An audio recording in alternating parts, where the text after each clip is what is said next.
So today I'm gonna talk about like business as a whole. To be honest, there is a two type of people who actually doing the business. You can put like started business like that, and lots of people they were successful. Hi guys, I hope you guys are okay. My name is Russell. Recently I'm launched my own business.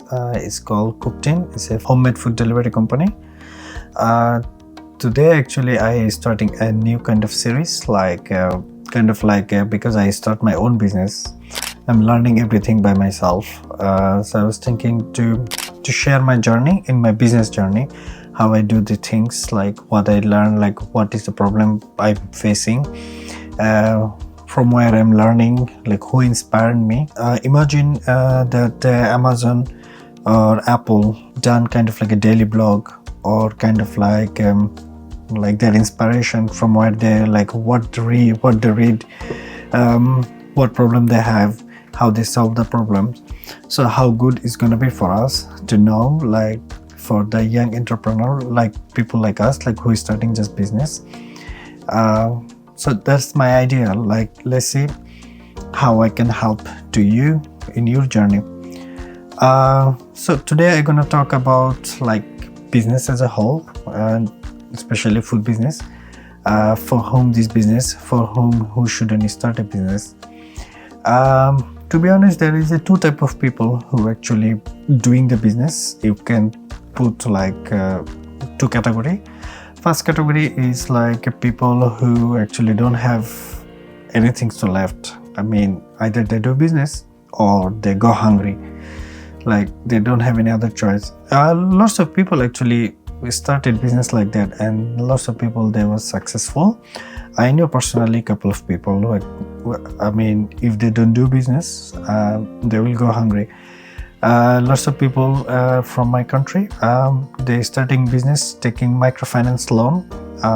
That's like, to be honest, you can say that microfinance is birthplace in Bangladesh. Either they look for a freedom, or they want to be rich, or they want to create something actually important to them. To be honest, I am kind of like a second type. I'm like, for me is freedom is important. That's why I'm into in a business, and I want to create something. Like I always wanted, like probably since I'm 14. My first business was when I was 14. Okay, especially I will talk about the food business, because I'm in a food industry more than 15 years. Especially food industry, like for like restaurant business or food business, like for who's supposed to come in this business, who should avoid. Today I will tell you about 6 reasons why you should avoid this food industry. Next week video I will tell like why you should consider to start a food business. Technically, because food industry is a very, how it's called, very volatile, I will say. Like 60% of business is failed in first year. So keep in mind, like you're walking in kind of like danger zone. Okay, so let's start it. First reason you should avoid the food business: very competitive. Because nowadays the food business is very competitive. Our lifestyle is changing. We're eating a lot out, because we are busy. We're buying lots of food, ready meal to eat later. So obviously this economic basic things like supply and demand. Obviously there is a more demand now, of course there is a more supply, so more people into in this business. Especially I can say in the UK, I can see that like every day, like I can see like some new food company or something new with the food is coming out in the market. So keep in mind, it's very competitive. Second thing is high failure rate. This industry, as I told you, that 60% business failed in first year. So keep in mind that its failure rate is very high. Where I'm working at the moment, I'm working in one shopping mall. It's called Lakeside Shopping Center. In there I can see like every year at least few new like restaurant or a small food vendor they open, and maybe 6 months and 1 year they're shutting down. Like I know that doesn't look nice. that people losing their business, but to losing a business could be lots of things actually. People failing their business. I can't tell one reason. Like could be management, could be your location wasn't great, maybe wasn't the right place for right people. I can't tell for one thing, but what I can say that if you are living in London and if you have a small business and if you think that you are not getting enough customer how much you expected, you can knock me. If I say I can help you out, obviously it's free, you don't need to pay me any money, because I am a new business owner kind of, and I want to help you out. Number 3 is high cost. Because before you open a restaurant, you spending a lot of money. Like you need to rent a place, you need to like decor your place, you need to hire a chef, hire a manager, hire a staff, like lots of things going on. You need to hire a vendor who gonna supply your food. Before you open a door, keep in mind you spending a lots of money before you open your door even, and the scary thing is you don't know even like you're gonna make money enough or not. So this is important. Check your marketing plan, business plan, sales plan, like how it goes, like, and obviously we don't go in a business to think that it will fail, but most of the food business like on a risk. Number 4 is long hour and stress. If this is your first business and if you are planning to open a restaurant or something like that, keep in mind that restaurant business is like highly physical unless you're a millionaire. Obviously, if you are a millionaire, you're not watching my video. But if you are just opening a restaurant, just keep in mind you need to work a lot. I think I worked once 17 hours in one day. It was crazy, but kind of you need to do. Sometimes when you're working in a restaurant, you can't escape these things. I start 7 o'clock, finish 12 o'clock at night. It was crazy.